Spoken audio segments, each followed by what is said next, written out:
नमस्कार साथियों, आप सभी का स्वागत है आपके अपने YouTube चैनल ट्रिकी नंबर 1 में। आज की इस वीडियो में हम लोग एसएससी जीडी के लिए मैथमेटिक्स यहाँ पे पढ़ने वाले हैं और हम लोग यहाँ पर मैथमेटिक्स के प्रीवियस ईयर के क्वेश्चंस पढ़ेंगे। हम लोग 16 नवंबर 2021 को जो आपका एग्ज़ाम हुआ था थर्ड शिफ्ट का, उसके यहाँ पर मैथ के क्वेश्चन सॉल्व करेंगे। देखिए, पहली बात तो ये समझिएगा कि आपके एसएससी जीडी का जो एग्ज़ाम होता है उसमें थोड़ा सा चेंज किया गया है। आपके पहले क्वेश्चन 25-25 आते थे, अब आपके 20-20 क्वेश्चन आएंगे और पहले समय आपको दिया जाता था 1.5 घंटे का, अब आपको सिर्फ 1 घंटे का समय दिया जाएगा और आपका अब एक क्वेश्चन 2 नंबर का है, ठीक है, और वही -0.5 की है। ये बात आप लोग समझते हैं, जानते हैं। तो हम लोग इस वीडियो में जो है प्रीवियस ईयर क्वेश्चंस को सॉल्व करेंगे और आप लोग चाहें एसएससी की वेबसाइट से जाकर पेपर निकाल सकते हैं, ठीक है, मिल जाएगा आपको। यही 16 नवंबर का पेपर है।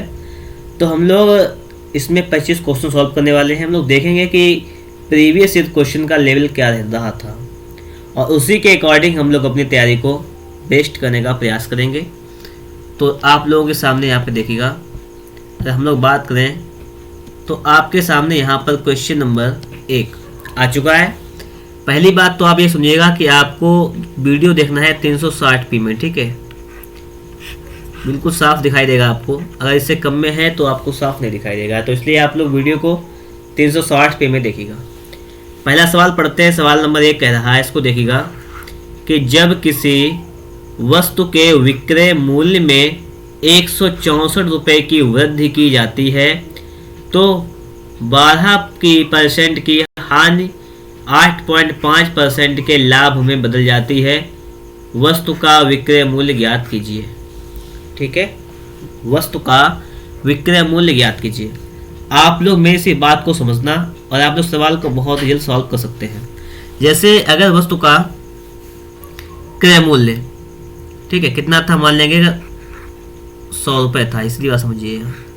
अगर वस्तु का क्रय मूल्य जो था 100 रुपये था, आपसे कह रहा है कि जब किसी वस्तु के विक्रय मूल्य में 164 की वृद्धि की जाती है तो 12% की हानि के बजाय उसे 8.5% का लाभ होता है। पहले मान लीजिए 100 रुपये उस वस्तु का क्रय मूल्य सीपी था। अब बात समझना है, जब इसको बेचा गया तो पहले कितने की हानि हुई, 12% की हानि हुई।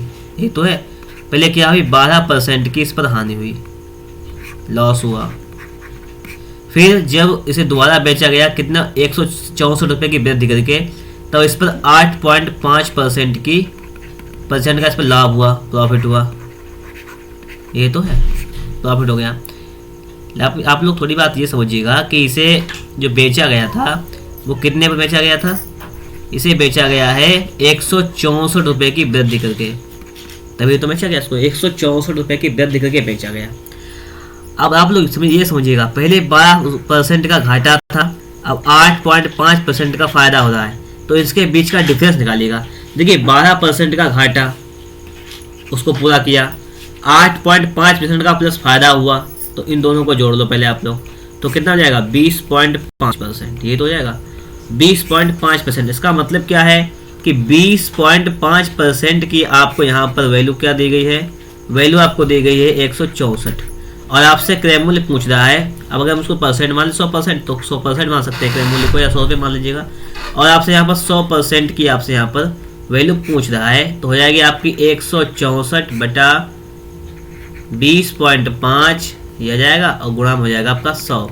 और इसको आप लोग सॉल्व कर दीजिएगा, आपका आंसर आ जाएगा। देखिएगा, पॉइंट हटेगा आपका 0 यहाँ पर आ जाएगा। क्लियर बात। अब देखिएगा 5 से काटेगा, इसको सॉल्व कीजिएगा। पहले देखिए, इसको 5 से काटेंगे जब इसको हम, तो 5 चक्को 20, 5 चक्कन 5, इसको देखिएगा 5 दूनी 10, 0 0 हो जाएगा। 41 चक्कू 164 और 4 दूनी 8, आपका आ जाएगा 800। 800 क्या जाएगा, वस्तु का क्रय मूल्य आ जाएगा। क्रय मूल्य मतलब सीपी आपका कितना जाएगा, 800 रुपये आपका आ जाएगा। ऑप्शन नंबर 4 नंबर जो है आपका सही आंसर हो जाएगा, ठीक है। अगला क्वेश्चन देखिएगा। अगला क्वेश्चन आपका क्या है, इसको समझिएगा आप लोग थोड़ा सा। 18 संतरों को 151.2 रुपये में बेचने पर एक व्यक्ति को 20% की हानि होती है। 30% का लाभ अर्जित करने के लिए उसे 819 में कितने संतरे बेचने होंगे। देखिए इसको समझने का प्रयास करना, आप लोग सवाल बहुत ही अच्छी तरीके से समझ सकते हैं। सवाल में कुछ नहीं, इसको समझना है सिर्फ। देखो 18 संतरों को 151.2 रुपये में बेचने पर 18, देखो एक लाख को समझो, लिखो यहाँ पर 18 संतरों को बेचा है 151.2 रुपये में। क्लियर? तो एक संतरे की कीमत क्या होगी? 151.2 बटे 18, ये समझ लिया होगा आपने। 18 से काटो उसको, 18 अट्ठे 144, ठीक है। और आपका बचा कितना अभी? इसको देखो आप लोग, 18 से भाग किया इसका, तो 18 से भाग करने पर कितना आएगा? ठीक है, इसको भाग कर लिया जब हम लोगों ने, तो भाग करने पर 18 अट्ठे कितना होता है? 144 होता है। देखो चबा कर ले पहले हम लोग,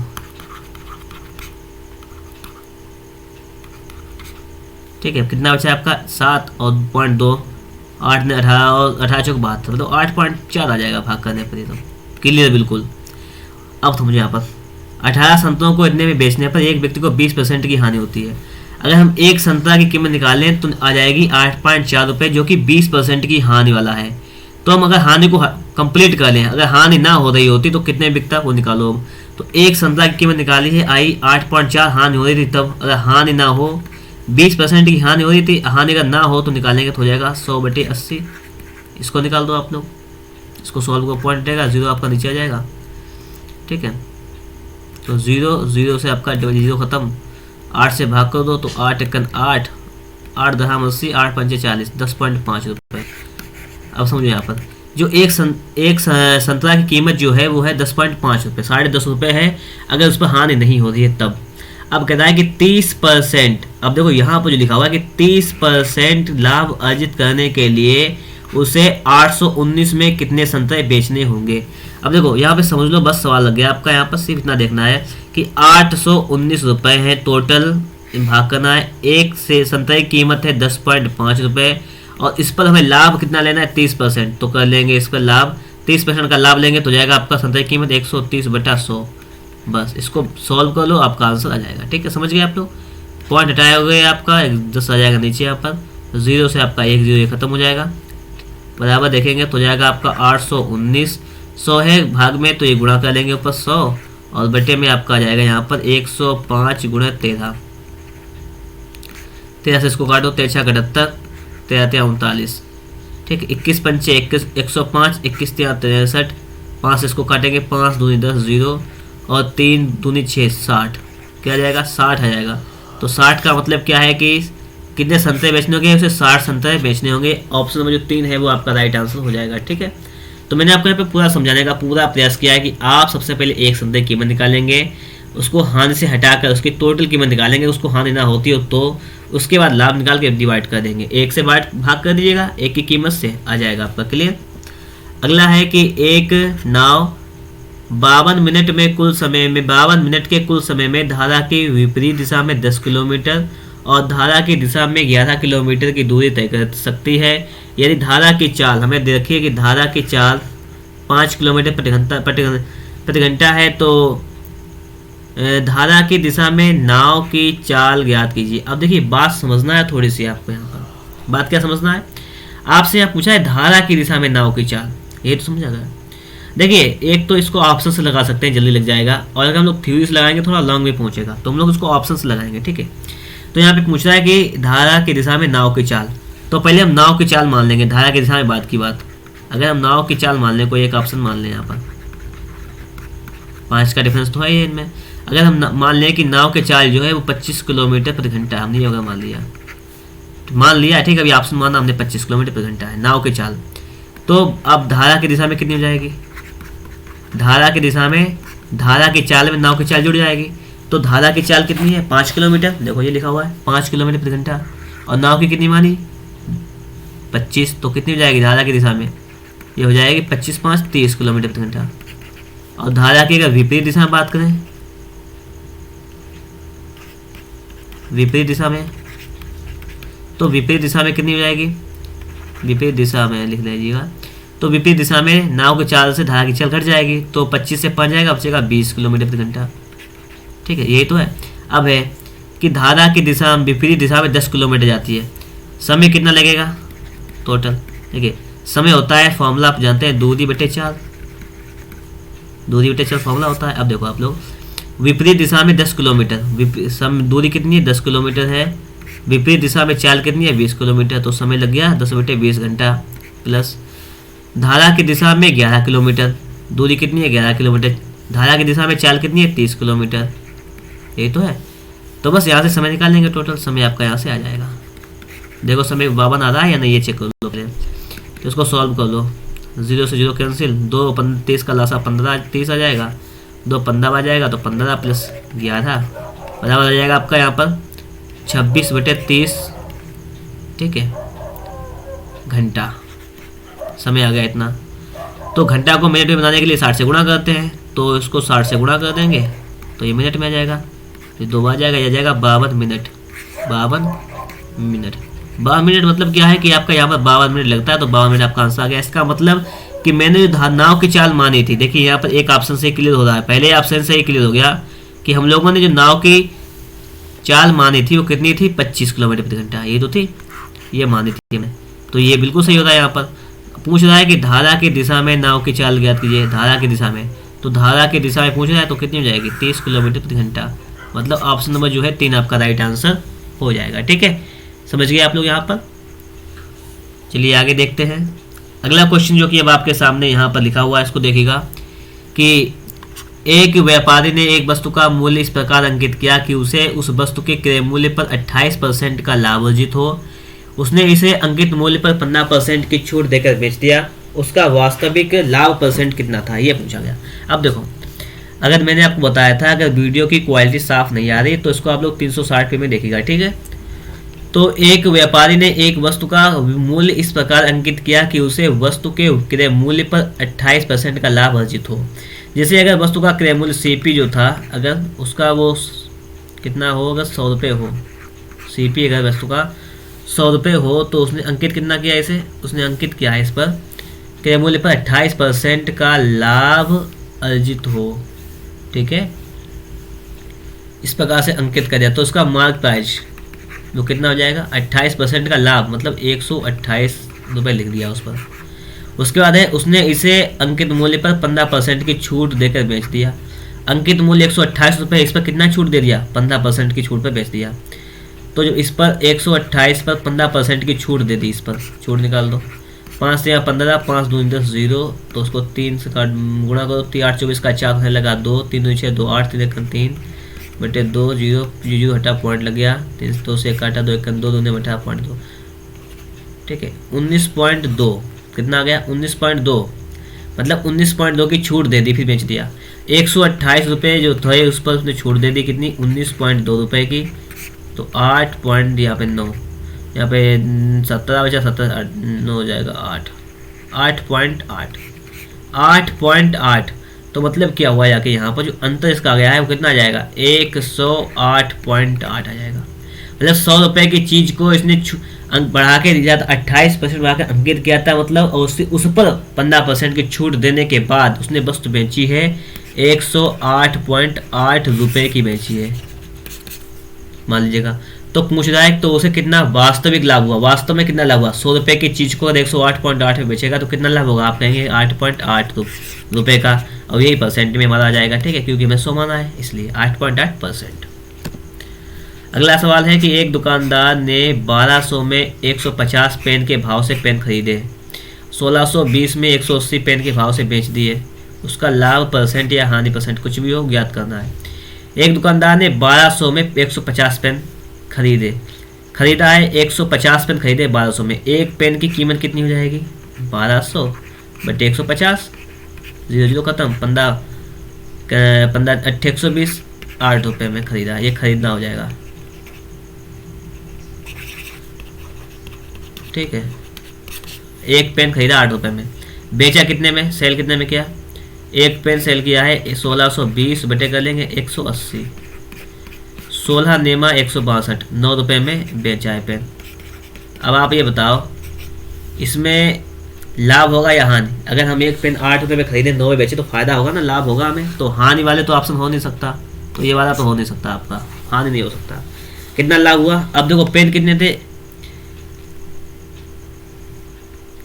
150 पेन, ये तो है पेन खरीदे कितने, पहले देखो 150 पेन के भाव से खरीदे 1200 रुपये में, तो कितने पेन खरीदे, 150 पेन खरीदे, तो उसे एक पेन पर 1 रुपये बचता है, तो 150 पेन पर कितने रुपये बचेंगे, 150 बच जाएंगे 150 रुपये पर, 150 पेन पर। और कितने कीमत है, कितने कीमत पर बच जाएंगे, 1200 उसने लगाए तो उसे 150 रुपये बच गए, गुणा 100 से कर देंगे बस, 0 से 0 खत्म, 1200 को 12 के 12 30 हो गया, 12 24 6 बचा, 12 पंचे 60, 12.5% का लाभ हो जाएगा। ठीक है, ये ऑप्शन नंबर 4 आपका राइट आंसर हो जाएगा। अगला है कि एक समकोण त्रिभुज की भुजाओं की लंबाइयाँ 5, 12, 13 के अनुपात में है। एक समकोण त्रिभुज आपका है इस प्रकार से, वो कर्ण आपके 13 है, तो आपका मान लीजिए लंब ये 12 है, ये आपके 5 इस प्रकार से है। इसका परिमाप 90 सेंटीमीटर है। परिमाप किसे कहते हैं कि सभी भुजाओं की माप। अच्छा ठीक है, रियल में देखिए कितनी है, इस पर अनुपात में देखिए कितनी है, 12, 13 कितना होगा, 25, 5, 30, 30 है इस प्रकार से, और है कितनी 90 है, तो 30 गुणा 3 बराबर, तभी तो 90 हुआ जाएगा परिमाप। 90 कब होगा, जब इनमें सभी में हम 3 से मल्टीप्लाई कर दे तब हो जाएगा। ठीक है, 3 से मल्टीप्लाई इसलिए कर दिया। त्रिभुज का क्षेत्रफल पूछा गया।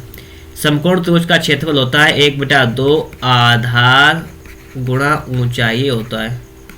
तो देखो 1/2 आधार कितना हो जाएगा आपका, आधार ये है 5 से 15, ऊंचाई 12 या 36, 2 से काटो, 2 से कटेगा ये 18 आ जाएगा, 18 15 8 120 का जीरो लगा 12, 15 15 16 17 27, 270 कितना आपका आ जाएगा, आपका ये आ जाएगा 270। ऑप्शन नंबर बी मतलब 2 नंबर राइट आंसर हो जाएगा। अगला है कि ए की आय बी की आय से 70% अधिक है।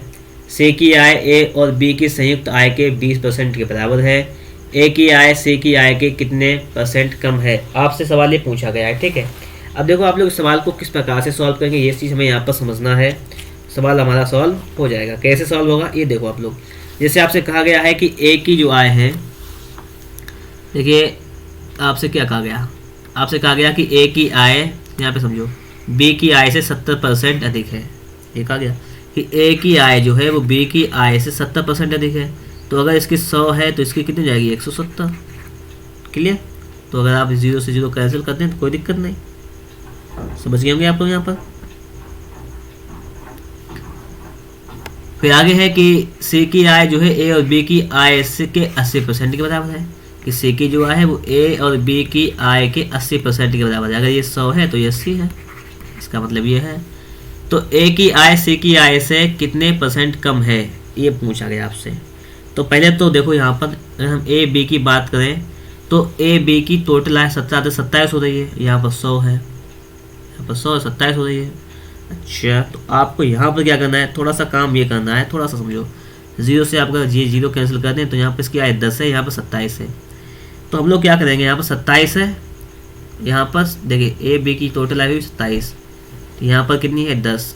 तो इसकी आय को पहले बराबर कर लीजिएगा आप लोग। इसकी आय बराबर कैसे करेंगे, अगर हम लोग यहाँ पर 27 से गुणा कर दें ऊपर नीचे तो ये कितनी है 27 दशमलव 270 हो जाएगी आपकी।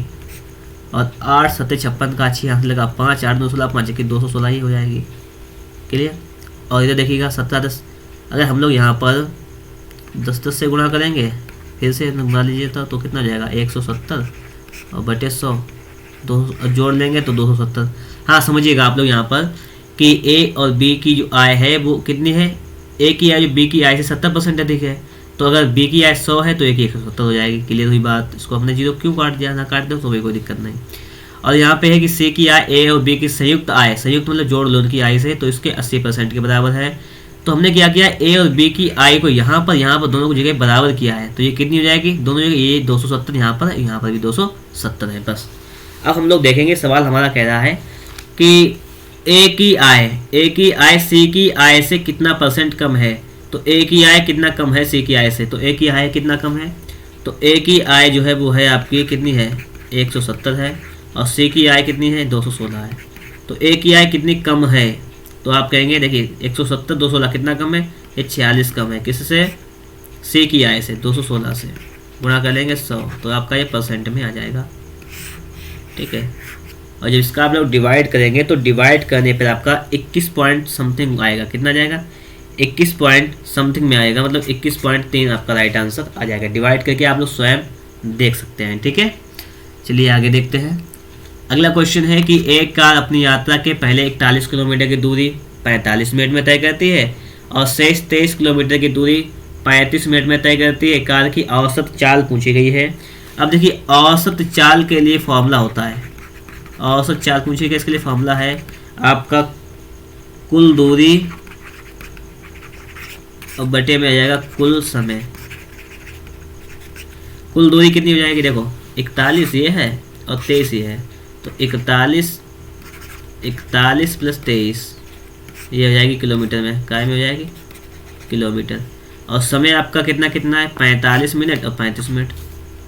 35 प्लस 45 का लिए कोई दिक्कत नहीं, ये है आपका किस में है मिनट में। चलिए आगे देखिए 40 60 64 किलोमीटर को मीटर पूछा गया है मीटर पर सेकंड में, इसको मीटर में चेंज करेंगे तो 1000 से गुणा करना पड़ेगा। ये देखो कितना हो जाएगा 80 हो जाएगा, ये काय में ये मिनट में है, इसको सेकंड में चेंज करेंगे तो 60 से गुणा करना पड़ेगा, तो ये मीटर पर सेकंड में आ जाएगा। इसी को सॉल्व कर लो बस। तो देखिएगा 0 0 से आपका ये 0 0 कैंसिल हो जाएगा, 8 का 8 आ जाएगा 64, इतना ये हो जाएगा। ठीक है, तो आपका कितना आ जाएगा ये देखो, तो 2 से ये आ जाएगा आपका, 2 से काटेंगे 2 3 6 2 चक्कू 8, ये आपका आ जाएगा 40/3। तो 40/3 को लिख सकते हैं 13 सही 1/3। तो औसत चाल कितनी आ जाएगी 13 सही 1/3। क्लियर हुई बात, ये बात आपके समझ में यहाँ पर आ गई होगी। ठीक है, और हम लोग देखेंगे आगे की क्वेश्चंस को।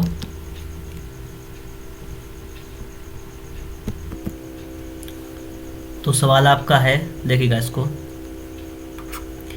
एक दुकानदार एक वस्तु को उसके सूची मूल्य पर 16% की छूट देकर 1638 में बेचता है। यदि उसने कोई छूट नहीं दी होती तो उसे 30% का लाभ होता। वस्तु का क्रय मूल्य ज्ञात कीजिए, आपसे ये पूछा गया है। ठीक है, अब समझो आप लोग। कह रहा है कि एक दुकानदार एक वस्तु को उसके सूची मूल्य पर 16% की छूट देकर 1638 में बेचता है। क्लियर बात है। यदि उसने कोई छूट नहीं दी होती तो 30% का लाभ होता। वस्तु का क्रय मूल्य ज्ञात करना, ये पूछा गया आपसे। देखिए सीधी सी बात ये है, अगर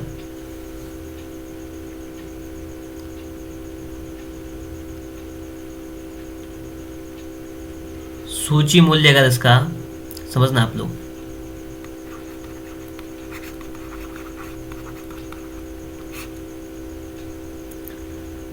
सूची मूल्य अगर 100% था, समझ रहे ना आप लोग। सूची मूल्य पर 16% की छूट देकर 1638 में बेच दिया। सूची मूल्य 100% था, इस पर 16% छूट दे दी। छूट देने के बाद कितना बचेगा 84%। तो 84% पर 1638 रुपये में बेच दिया। क्लियर बात है। तो पहले तो हम लोग ये निकालेंगे, इतने बेच दिया, तो इसको सॉल्व कर लो जरा आप लोग थोड़ा सा। सूची मूल्य था कितना ये देखो पहले। अगर उसने कोई छूट ना दी होती, मतलब अगर उसने ये 84% पे बेचा है, अगर 84% पे ना बेचा होता, अगर 100% पे बेचा होता तो कितना होता ये देखो। तो 1638/84 × 100 सही है। इसको देखो 4 से काटो, कट जाएगा 4 दूनी 8 4 1 4। इसको देखो 4 चौको 16 0 4 9 36 4 पंचे 20 लगा पॉइंट। ठीक है, अब देखो इसको आगे देखेंगे तो पॉइंट हटेगा यहाँ से, तो बटे में 10 आ जाएगा, तो 0 से 0 कैंसिल हो जाएगा। तो आपका हो जाएगा यहाँ पर 40 95 0/21 इतना आ जाएगा। ठीक है, अब थोड़ी सी बात समझो। यदि उसने छूट नहीं दी होती तो 30% का लाभ होता। तो वस्तु का क्रय मूल्य कितना है। अब मान लीजिए छूट नहीं दी है तो वस्तु इतने बिकती, तो इस पर 30% का लाभ होता। तो वस्तु का क्रय मूल्य निकालना है, तो मतलब क्या है, ये वैल्यू जो दी गई है वो किसकी है, वो 130% की हो जाएगी। तो आपको 100% की वैल्यू यहाँ पे निकालना है। मतलब क्या कि आपको यहाँ पर 130% की वैल्यू दे रखी है। ठीक है, और आपको क्या करना है, यहाँ पर आपको निकालना है यहाँ से 100% की वैल्यू। बस ये तो कह रहा है यहाँ पर। तो देखिएगा हम लोग यहाँ पे क्या करेंगे, 100% की वैल्यू निकालेंगे, 130 से भाग करेंगे, 100 से गुणा करेंगे बस। देखो 0 से आपका ये 0 कैंसिल हो जाएगा। ठीक है, अब देखो 13 से इसको काटेंगे, 13 3 39 बचा कितना 1 19 हो गया, 13 13 13 65 0 21 से देखो 21 1 21 21 पंचे 105 जीरो 150 हो जाएगा, 10 से गुणा करेंगे तो आपका आ जाएगा 1500। तो इसका मतलब क्या है कि वस्तु का क्रय मूल्य कितना हो जाएगा आपका 1500 रुपये हो जाएगा। आपको ये बात समझ में आई या नहीं समझ में आई? समझो फिर से एक बार देखो। सवाल यहाँ पे कह रहा है कि एक दुकानदार एक वस्तु को उसके सूची मूल्य पर 16% की छूट देकर इतने बेचता है। अगर उसका सूची मूल्य 100% है तो उसने छूट दी है 16% की, इस पर 16 की छूट दी है, तो उसने 84% का वैल्यू बेचा है 1638 में। फिर आपसे कह रहा है यदि उसने कोई छूट नहीं दी होती तो 30% का लाभ होता। अगर उसने पूरी चीज़ें सूची मूल्य पर ही बेची होती वस्तु को तो 100% में बेचा होता, तो कितने में बेचा होता? तो इतने रुपये बेचा होता, ठीक है, इतने रुपये में, जो कि इस पर 30% का लाभ हो रहा है। तो मतलब क्या ये जो वैल्यू आएगी ये किसकी लाभ है? ये वैल्यू हो जाएगी 130% की, क्योंकि इस पर 30% का लाभ हो रहा है, तो 130% की वैल्यू हो जाएगी। फिर आपसे पूछा गया है कि वस्तु का क्रय मूल्य ज्ञात कीजिएगा, मतलब 100% की वैल्यू निकालिएगा आप लोग। तो 100% की वैल्यू इस 130% से निकाली है तो आपका आ जाएगा 1500, राइट आंसर। क्लियर। अगला है कि 5 संख्याएं हैं, पहले 4 संख्याओं का औसत 5वीं संख्या के 5/6 के बराबर है। यदि सभी 5 संख्याओं का औसत 26 है तो 5वीं संख्या ज्ञात कीजिए। कितनी संख्याएं? 5। A B C D E, ये कितनी संख्या है? 5। पहली 4 संख्याओं का औसत, पहले 4 संख्या देखिए, A औसत क्या होता है? पदों का योग बटे पदों की संख्या। कितनी संख्या है? 4, तो बटे 4 कर लेगा, योग बटे संख्या बराबर क्या है? 5वीं संख्या के 5/6 के बराबर है। 5वीं संख्या E है, इसके 5/6 के ये बराबर है, ठीक है। यदि सभी 5 संख्याओं का औसत 26 है तो 5वीं संख्या ज्ञात कीजिएगा। और अगली कंडीशन देखिएगा, यदि सभी 5 संख्याओं का औसत, ये औसत क्या होता है? पदों का योग बटे पदों की संख्या बराबर औसत क्या होता है आपका? 26 दिया गया है, गुणा कर दीजिएगा। तो A + B + C + D + E बराबर हो जाएगा 5 × 30 का 0 हाथ से लगा 3, 5 2 10 3, तो 130 हो जाएगा। अब समझो आप लोग, देखिए 4 भाग में इसका हम लोग यहाँ से हटेगा, ये गुणा हो जाएगा यहाँ पर, ठीक है। तो 2 3 6, 2 दूनी 4, तो हो जाएगा 5 दूनी 10। ये A B C D इस 4 के बराबर में क्या हो जाएगा? 10E बटे 3 और प्लस E बराबर 130। इसका लेंगे लासा 3, ये हो जाएगा 10E और प्लस का 3E बराबर आपका 130। ये हो जाएगा आपका 13E बटे 3 बराबर 130 और 13.130, तो E बराबर आपका आ जाएगा 30। E बराबर आपका आ जाएगा 30, ठीक है, समझ गए होंगे आप लोग यहाँ पर। तो E का मान पूछा गया था, E का मान आपका 30 आ जाएगा। आगे देखिएगा, जब एक तार को मोड़कर एक वृत्त बनाया जाता है तो यह 18,634 सेंटीमीटर स्क्वायर का क्षेत्रफल घेरता है। एक तार है आपका, इसको मोड़कर एक वृत्त बना दिया गया तार को, ठीक है, तो उसका क्षेत्रफल कितना हो जाता है? वृत्त का क्षेत्रफल होता है πr², तो πr² की वैल्यू आपकी हो जाती है 18,634। पाई का मान आपको दिया गया है 22/7, तो 22/7 गुणा r² बराबर आपका हो जाएगा 18,634। 11 दूनी 22, 11 × 11, 11 बचा कितना आपका 7, 76 हो जाएगा। 11 × 66, 10 103, 11 × 99, 11 × 44, सही है। 2 से काटेगा, 2 8 16, 2 चुक्कू 8, 2 7 14, 847। r² का वैल्यू आपका जाएगा ये 847, ये भाग है 4 का गुणा 4, 7 का हो जाएगा, 7 का भाग है 7 का गुणा हो जाएगा। तो हम लोग यहाँ से r का वैल्यू फाइंड कर लें। पहले r का कैसे फाइंड करेंगे? देखो r बराबर आ जाएगा √847, और देखिए ये 7 यहाँ मिल रहा है, तो इसका मतलब कि 7 का ये जोड़ा बनेगा। तो 7 अगर यहाँ से कम गुणनखंड करें तो हो जाएगा, देखो 7 से 7 × 7 कितना बचा? 1, 7 दूनी 14, 7 × 7 बच जाएगा 121 × 7, ठीक है, गुणा 7 इतना हो जाएगा। इसको बाहर निकालो तो 121 का 11 आ जाएगा और 7 7 का आपका 7 आ जाएगा, तो आपका आ जाएगा 77 सेंटीमीटर। क्लियर। तो यहाँ पर त्रिज्या आ जाएगी 77 सेंटीमीटर। अब देखिए हमें निकालना क्या है, ये तार जो है उसको मोड़ के बनाया गया ना, तो ये तार ये लगा हुआ है परिधि के रूप में, तो हमें सिर्फ परिधि निकालनी है। इसकी परिधि क्या होती है? इसकी परिधि होती है 2πr, हमें इसकी वैल्यू निकालनी है। 2 गुणा 22/7 गुणा r कितना है? 77 है, 7 क्या 77, तो हो जाएगा आपका 22 और 22 44, ये आपकी आ जाएगी, ये कितना हो जाएगा 22 22, ये देखिएगा यहाँ पर 22 दूनी 44 या 11 22 22 कर लीजिएगा, 22 गुणा 22 कर लीजिएगा, 484 आ जाएगा। ये जो तार की लंबाई टोटल है वो कितनी आ जाएगी 484 सेंटीमीटर। अब देखो आगे, अब देखो उसको समझो।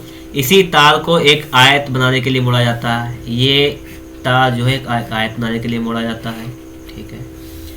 अब हो जाए 5:6 के अनुपात में है, 5 और 6 के अनुपात में है, ये 5 ये 6, ठीक है। तो आयत की छोटी भुजा की लंबाई ज्ञात की, जोड़ लीजिएगा पहले उसको, 6 6 12 10 22, मतलब 22 है टोटल योग करने पे इस प्रकार से अनुपात में, और टोटल योग कितना है इस प्रकार से कि लंबाई में 484, तो ये 22 बार जाएगा 484, तो मतलब एक की आ जाएगी आपकी 22, एक रेशियो का मतलब आ गया 22।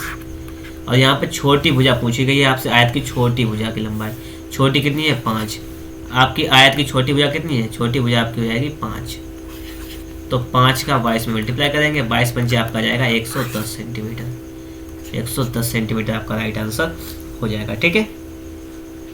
चलिए आगे देखते हैं। ये सवाल जो है आपका 16 नवंबर की थर्ड शिफ्ट में आया हुआ है, क्वेश्चन पेपर है, ठीक है। ये मैंने अपने पास सवाल नहीं दिए हैं, ये आयोग ने जैसा पूछा है मैंने आपको वैसे ही बताया, ठीक है। यहाँ पर आगे कि सोमू ने 10,000 रुपए की धनराशि एक साहूकार से 7% प्रति 6 महीने की दर से साधारण ब्याज पर उधार ली। 3 वर्ष बाद उसे साहूकार को कितनी राशि देनी पड़ेगी। देखो उसने 10,000 रुपये उधार लिए, ठीक है। फिर आगे है 7% पर 6 महीने में, 6 महीने में 7% पड़ता है, तो एक साल में कितना हो जाएगा 7 और 7 14% हो जाएगा एक साल में। और कितने साल के लिए 3 साल के लिए 14 या 42, तो हमें 42% ब्याज देना पड़ेगा इसका, ब्याज 100 ये ब्याज देना पड़ेगा, तो हो जाएगा आपका 4200 ब्याज देना पड़ेगा हमें। थे कितने रुपए 10,000 रुपये, 10,000 रुपये लिए थे, उस पर 4200 ब्याज हो जाएगा, तो टोटल कितना हो जाएगा आपका 14,200 रुपये। क्लियर। अब देखिए आपके सामने आ गया है बोर्ड मास का सवाल, देखो ऐसे ही आते हैं, ठीक है। अब देखो इसको कैसे सॉल्व करोगे आप लोग, लिखा हुआ है 7/16 लिख लेंगे, भाग तो भाग लगा लेंगे यहाँ पर, का को पहले ऑफ मतलब ऑफ या का को पहले सॉल्व किया जाता है, तो 10 दूनी 20 21/2 हो जाएगा, ऑफ को ऑफ लिख दो यहाँ पर, 35 1 36/5 हो जाएगा। एक क्वेश्चन बंद कर दो, गुणा है 15 15 3 18 18 बटे यहाँ पर 5 माइनस 3 1 3 1 4/3 गुणा 9/8 भाग 1/2 प्लस 3/4। ये सवाल है आपका। देखो लगाते हैं इसको जरा, फिर देखते हैं कितना आंसर आता है। 7/16 भाग करेंगे, लेकिन पहले इसको सॉल्व करना है, इतने को हमें इसी को सॉल्व करना है। देखो इसको यहीं पे सॉल्व कर देते हैं हम, 2 से काटेंगे 18 आ जाएगा। तो ये भाग जो लगा हुआ है इसको हम अगर चेंज करें तो मल्टीप्लाई कर सकते हैं। कैसे, इसको यहाँ मल्टीप्लाई लगा दें तो अंश वाला हर में जाएगा, हर वाला अंश में, तो ये 5 नीचे ऊपर चले जाएंगे 5, और बटे में आपका आ जाएगा 21 गुणा 18। ठीक, ये तो अंदर की बात रही, इतना यहाँ से भाग घटा गुणा हो जाएगा। आगे कोष्टक खोलेंगे तो गुणा लगा हुआ है 18/5, तो लिख देंगे सेम टू सेम। माइनस का माइनस, 4/3 का 4/3, गुणा का गुणा, 9/8 का 8, और ये भाग लगा हुआ है इसका गुणा लगाएंगे और पलट देंगे तो हो जाएगा 2/1। Clear, plus 3/4। ये आपके सामने सवाल बन चुका है, इसको सॉल्व करना है। देखो 16 है आपका यहाँ। देखो 18 से 18, 5 से 5 ये खत्म हुआ, पहली बात तो ये हुई। 7 यहाँ 21 से 3 ये खत्म हुआ, तो आपका ऊपर 1 बचा, तो 1/16 48, 1/48। आगे माइनस तो माइनस लगा लिया हमने। आगे देखो 4 दूनी 8, 8 खत्म, 3 3 9 3, माइनस का हो जाएगा 3/1 प्लस 3/4, इतना हो जाएगा। चलिए इसका लासा लेंगे, लासा आ जाएगा आपका 48, तो आपका ये एक जाएगा 48 3 4 3 32 का 2 लगा 3 13।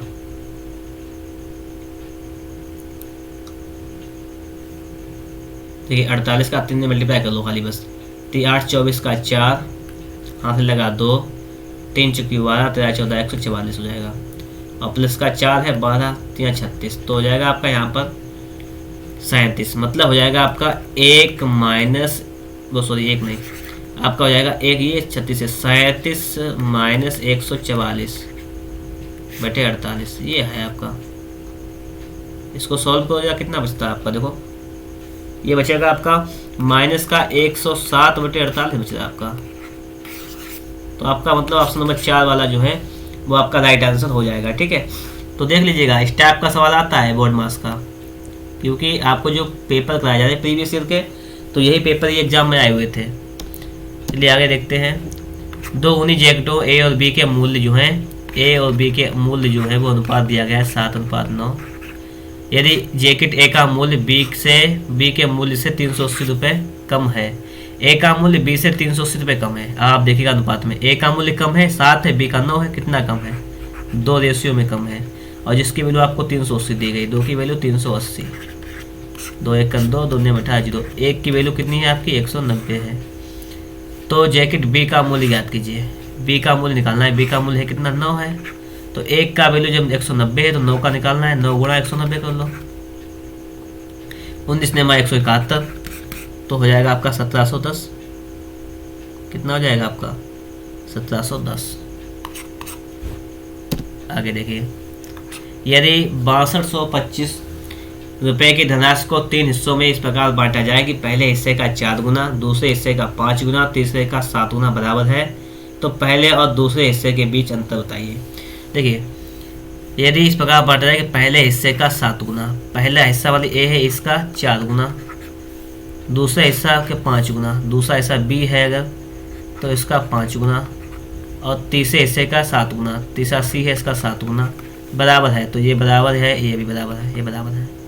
तो पहले और दूसरे हिस्से के बीच के अंतर बताना, आपको कितना जाएगा ये बताना है। देखो पहले तो इसका रेशो निकालेंगे, अनुपात ए अनुपात बी अनुपात सी निकालेंगे। पहले तो हो जाएगा बराबर 1/4 अनुपात 1/5 अनुपात, ठीक है 1/7, ये अनुपात में आपका आ जाएगा। पहली बात तो ये होगी क्लियर। जब ये अनुपात में आ जाएगा तो उसका रेशो उस प्रकार से करेंगे, इसका लासा ले लेंगे, भिन्न का गुणा कर देंगे, तो ए आ जाएगा 140 से गुणा कर दीजिएगा, लासा लेंगे इसका, तो आपका आ जाएगा 1/4 1/4 गुणा 140 अनुपात 1/5 गुणा 140 अनुपात 1/7 गुणा 140, 7 दूनी 14, ये 20 हो जाएगा, 5 दूनी 10, 5 अट्ठे 40, 4 चक्को 100, 4 3 12, 4 पंचे 20, रेशियो आ जाएगा 35 अनुपात 28 अनुपात 20, ABC का रेशियो आ जाएगा। अब आगे देखो आप लोग, आगे बात समझनी है, रुपए टोटल कितने थे 6225, तो ये जोड़ लीजिएगा इसको भी, ये कितना हो जाएगा 8 5 13 का 3, हाथ से लगा 1, 4 4 8 83 की वैल्यू आपको देखिए रेशियो में 6225, और इसको हम लोग डिवाइड करेंगे तो ये जाएगी 75 बार, तो एक का वैल्यू आपका यहाँ पर 75 आ जाएगा। क्लियर। अब देखो आगे पूछा गया है आपसे कि पहले और दूसरे हिस्से के बीच में अंतर कितना है, पहले और दूसरे हिस्से के बीच में अंतर।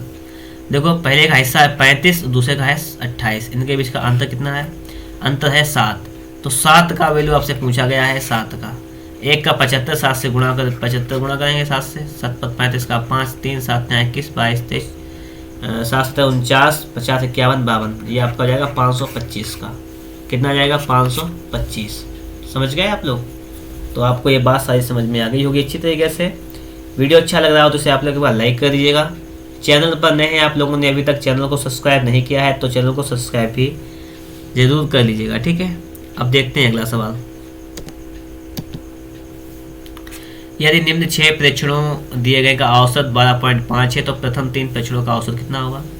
औसत क्या होता है, योग बटे संख्या, ये तो होती है, एक ये हो जाएगा आपका, एक ये 2 3 4 5 6, एक है x प्लस 2, एक हो जाएगा plus x plus 5 plus x plus 8 plus x plus 11 plus x plus 14 plus x plus 17, बटे में आ जाओ। देखो कितने हो जाएंगे ये देखो, ये हो जाएगा 1 2 3 अलग अलग है, ये 4 5 6 है, जिन्होंने कह भी दिया है कि 6, तो 6 से भाग कर देंगे, बराबर आपको दिया गया है 12.5। इसको सॉल्व कर लो, ये 1 2 3 4 5 6, हो जाएगा 6x प्लस 2 5 7 8 15 16 तो 26 34 40 50 57 बराबर 6 का गुणा करो 6 पंचे 30 का 0 हासिल लगा 3 6 दूरी 12 3 15 के 5 हासिल 1 6 कंचे का 75। तो यहाँ से 6x का वैल्यू निकालेंगे, आ जाएगा 75 माइनस का 57 और यहाँ से 6x का वैल्यू आ जाएगा 15 7 गया आपका 8 6 से 1 18 6 3 18 x का वैल्यू आपका आ जाएगा 3। कितना जाएगा 3 आ जाएगा। चलिए आगे समझिएगा आप लोग। अब तो पहला प्रेक्षण कितना हो जाएगा 3 2 5, दूसरा हो जाएगा 5 3 8, तीसरा हो जाएगा 8 3 11। प्रथम 3 प्रेक्षणों का औसत, इसका योग निकालो पहले 16 हो जाएगा योग। औसत कैसे निकालते हैं हम लोग, ये 11 है यहाँ पर, तीसरा नंबर 11 हो जाएगा, जोड़ो उसको सही से 24 हो जाएगा योग। तो 24/3 करेंगे 8 24 8 आ जाएगा आपका। कितना आ जाएगा 8। तो 8 जो है आपका राइट आंसर आ जाएगा। क्लियर। चलिए आगे देखते हैं, इसको सॉल्व करना है। ठीक है 8 माइनस ये 88 लिखा हुआ है और भाग लिखा हुआ है, और का को हम लोग पहले सॉल्व करते हैं। नियम पहले होता है का बी ब्रैकेट BOD MAS होता है, तो ब्रैकेट ऑफ माने का, तो ब्रैकेट को हल करना है, का को भी हल करना है। पहले ब्रैकेट के ये ब्रैकेट लगा इसको तो हल कर ही लेंगे हम लोग अंदर, लेकिन का को हल करते साथ में चलेंगे, कोई दिक्कत नहीं। ठीक है तो 11 दूनी 22, तो 22 लिख दें यहाँ पर, माइनस तो माइनस लगा देंगे। कोष्टक को सॉल्व कर लो जरा आप, तो 22 कोष्टक में देखेंगे, देखिए होता है नहीं BOD MAS, पहले देखेंगे ऑफ है कोष्टक के अंदर, नहीं है तो देखो भी इसके बाद में डिवाइड है, देखो इसमें डिवाइड है, तो भाई डिवाइड को सॉल्व करेंगे, ये 4 से भाग करेंगे जाएगा 18 बार, तो यहाँ जाएगा 22 माइनस 18 इतना आ जाएगा बस। अब देखो यहाँ पे इसको आगे सॉल्व करेंगे, लिखेंगे 8 माइनस, इसको सॉल्व करना है। अब देखो यहाँ पे डिवाइड कर लेंगे पहले, देखो 22 चक्कू 88 4 बार जाएगा, तो 4 माइनस इसके अंदर कितना बचा 4, तो 8 माइनस 0 बचा, ये प्लस का माइनस का 4 0 बचा, 8 से 0 जाएगा बचेगा आपका 8। तो आपका यहाँ पर ऑप्शन नंबर जो है बी वाला राइट आंसर हो जाएगा। आपको ये बात समझ में आ गई होगी। आगे देखेंगे अगला क्वेश्चन। एक किसी कार्य के 5/7 भाग को पूरा करने में 15 दिन लेता है। एक किसी काम का 5/7 भाग करने में 15 दिन लेता है। 5 तियां 15 और 7 तियां 21। एक किसी काम को 21 दिन में करता है। इसका मतलब यह है बी की मदद से उन्होंने इस समूचे कार्य को 12 दिन में पूरा कर लिया। ए ने जो है बी की मदद से समूचे कार्य को 12 दिन में पूरा कर लिया। बी अकेले इस कार्य को पूरा करने में कितने दिन का समय लेता। पहले तो आसान ले लेंगे, 84 आ जाएगा, 21 चौक 84, 5 7 84। ए प्लस बी एक दिन में 7 काम करते हैं, इसका मतलब ये है, और ए एक दिन में 4 काम करता है। तो ए प्लस बी 7 काम करते हैं, ए 4 करता है, तो बी अकेला कितना काम करता है 3 काम करता है। यही तो है, बी कितना काम करता है एक दिन में 3, और कह रहा है कि इसका अकेले बी इस कार्य को कितने दिन में पूरा करेगा। देखो टोटल काम है 84, बी एक दिन में 3 काम करता है, 3 से करेंगे भाग, 3 दूनी 6 3 8 24, 28 दिन में बी इस काम को 28 दिन में अंजाम देगा। ठीक है, अगला है कि 75 लीटर के मिश्रण में दूध और पानी का अनुपात 3:2 है। यदि यह अनुपात 1:2 करना हो तो कितना पानी मिलाना होगा। पहले देखो दूध और पानी का अनुपात है, दूध और पानी 3:2 है। टोटल है कितना 75 लीटर, 75 लीटर टोटल है। अब आप लोग समझो यहाँ पर 75 लीटर, ये मतलब हो जाएगा, इसको जोड़ लोगे अगर तो 3 2 5, 5 का मतलब हो जाएगा 75, 5 से काटेंगे 5 1 5, 5 है 25, 1 का हो जाएगा 15, तो उसका 15 का मल्टीप्लाई इधर कर दो, 15 का मल्टीप्लाई इधर कर दो, 15 या 45, इधर हो जाएगा 15 दूनी 30, कि उसमें दूध है जो 45 लीटर है और पानी जो है वो है 30 लीटर। अब देखो, अब क्या यदि यह अनुपात 1:2 करना हो, कितना करना 1:2 करना हो तो कितना पानी मिलाना होगा। देखिए पानी कितना मिलाना होगा, देखिए दूध तो उसमें 45 लीटर है ये, और पानी 30 लीटर है, तो पानी कितना और मिला दें कि ये अनुपात 1:2, अगर ये वैल्यू 1 है तो ये 2 हो जाए, ये 45 है तो ये 90 हो जाए, तो इसका मतलब कितना मिला दें हम, 30 में 60 और मिला दें 60 लीटर, तो इसका मतलब अगर इसमें 60 लीटर पानी मिला दें तो पानी कितना हो जाएगा 90 लीटर हो जाएगा। तो ये 45 हो जाएगा, ये 60 और 30 ये कितना 90 हो जाएगा। तो मतलब 1 और 2 रेशियो आ जाएगा, ये 1 और ये 2 रेशियो में आ जाएगा, ये रेशियो वैल्यू आ जाएगी। तो समझिए आप लोग पानी कितना मिलाना होगा, हमें 60 लीटर पानी मिलाना होगा। कितना? 60 लीटर। चलिए अगला क्वेश्चन देख लेते हैं, इसको सॉल्व करते हैं क्या कहता है। 2021 में एक क्रिकेट टीम ने 225 मैचों में से 80% मैच जीतना चाहती है। एक क्रिकेट टीम है वो 225 में से कितना चाहती है? जितना 80%। तो 80% निकाल दो इसका।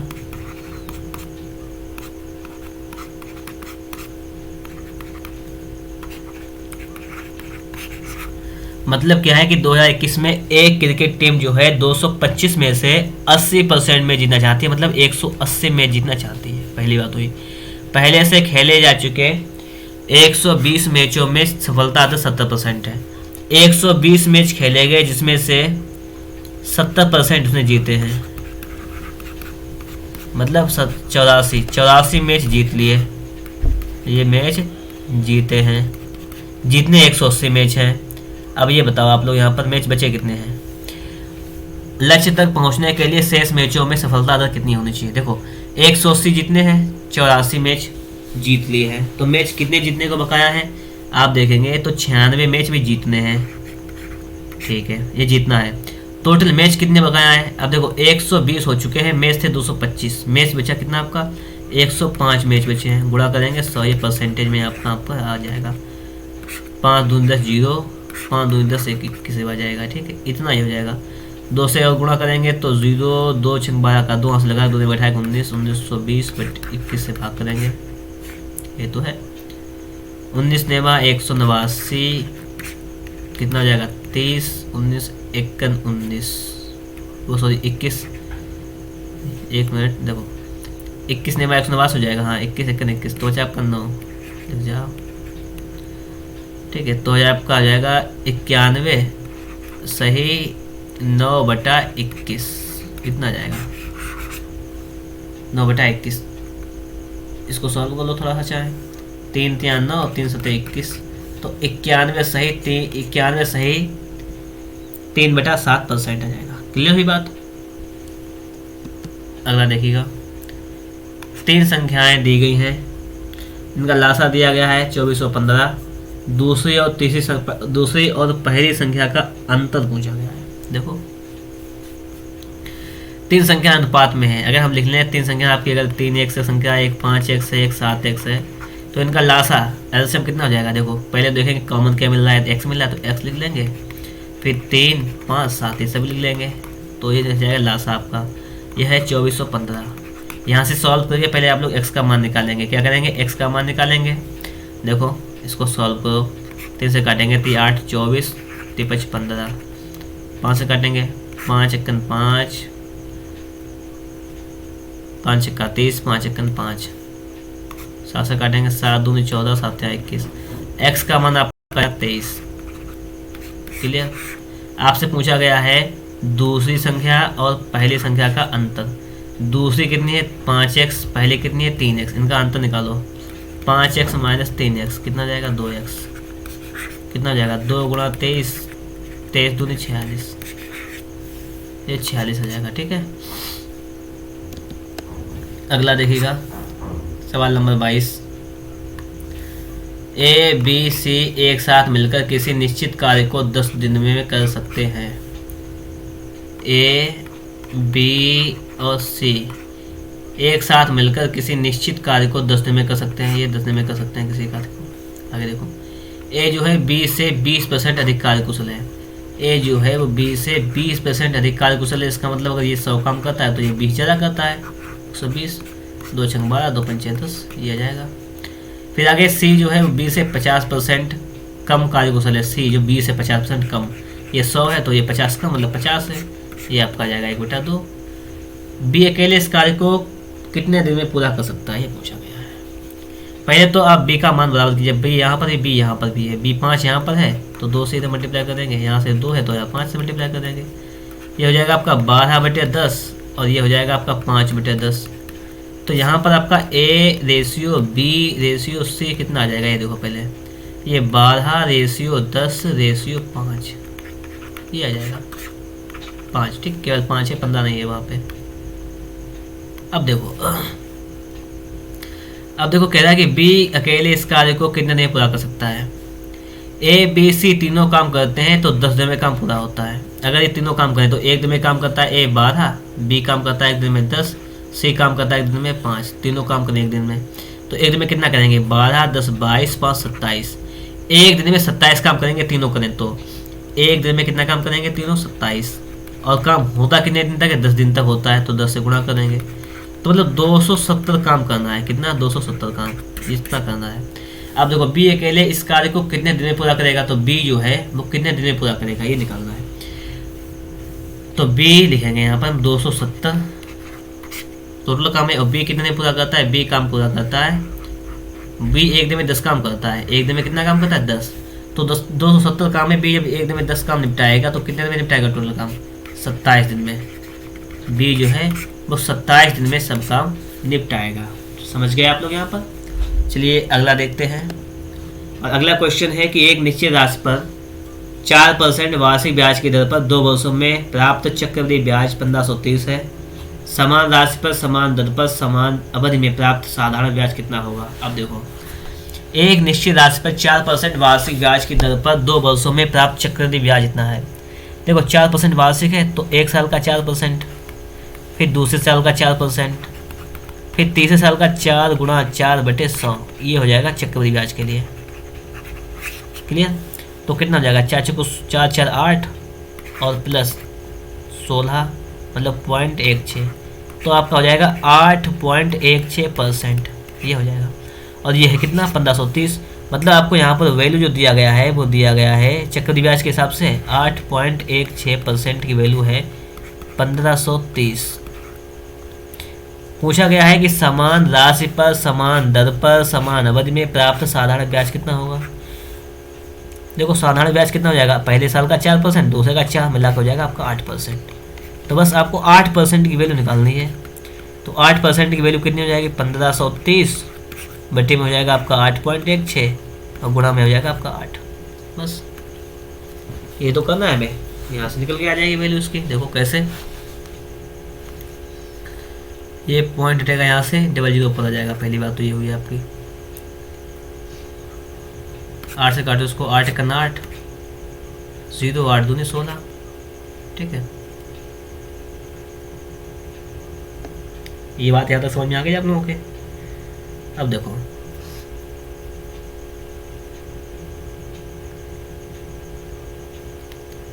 अब 102 से भाग करेंगे 1530 में, तो ये जाएगा आपका 15 बार, क्योंकि 15 30, 15 15, हाँ ठीक है, 15 बार जाएगा ये। तो आपका आ जाएगा ये 15 गुणा 0 मतलब 1500 आ जाएगा।